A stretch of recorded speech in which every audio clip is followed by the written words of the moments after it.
News 16 Kerala. തൊഴിലുടമയെ കൊലപ്പെടുത്തി കുവൈത്തിൽ ഗുജറാത്ത് സ്വദേശിയുടെ വധശിക്ഷ നടപ്പിലാക്കി. തൊഴിലുടമയെ കൊലപ്പെടുത്തിയ കേസിൽ കുവൈത്തിൽ ഗുജറാത്ത് സ്വദേശിയുടെ വധശിക്ഷ നടപ്പാക്കി. ഗുജറാത്തിലെ കബർദജിലെ മുഹമ്മദ് അലി ചൌക്കിൽ താമസിക്കുന്ന 38-കാരനായ മുസ്തഖിം ഭാട്ടിയാരെയാണ് തൂക്കിലേറ്റിയത്.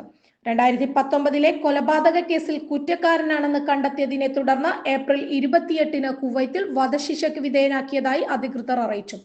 മയ്യത്ത് നാട്ടിലെത്തിച്ചു മറവ് ചെയ്തു. മുസ്തഖിം 1 ദശാബ്ദത്തിലേറെയായി വിവിധ ഗൾഫ് നാടുകളിൽ പാചകക്കാരനായി ജോലി ചെയ്തു വരികയായിരുന്നു. ദുബായിൽ വിദേശ ജോലി ആരംഭിച്ച അദ്ദേഹം ബഹ്റൈനിൽ നിന്നാണ് 7 വർഷം മുമ്പ് കുവൈത്തിൽ ജോലിക്കെത്തിയത്.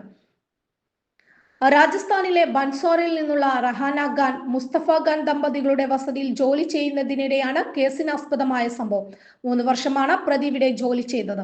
ഇതിനിടയിൽ മുസ്തഖിമിന് തൊഴിലുടമയുമായി അഭിപ്രായ വ്യത്യാസമുണ്ടാവുകയും ഇത് തർക്കത്തിലേക്ക് എത്തുകയും കൊലപാതകത്തിലേക്കും കലാശിക്കുകയുമായിരുന്നു. മുസ്തഖിം റഹാന ഖാനെ കുത്തിക്കൊലപ്പെടുത്തിയെന്നാണ് കേസ്. 2021 അദ്ദേഹത്തെ കുറ്റക്കാരനാണെന്ന് കണ്ടെത്തി വധശിക്ഷയ്ക്ക് വിധിച്ചു. ഏപ്രിൽ 28 അദ്ദേഹത്തെ വധശിക്ഷയ്ക്ക് വിധേയനാക്കി. കബഞ്ചലിലെ അദ്ദേഹത്തിന്റെ കുടുംബാംഗങ്ങളെ ഇന്ത്യൻ എംബസി വധശിക്ഷയെ കുറിച്ച് അറിയിച്ചു. News 16 news desk.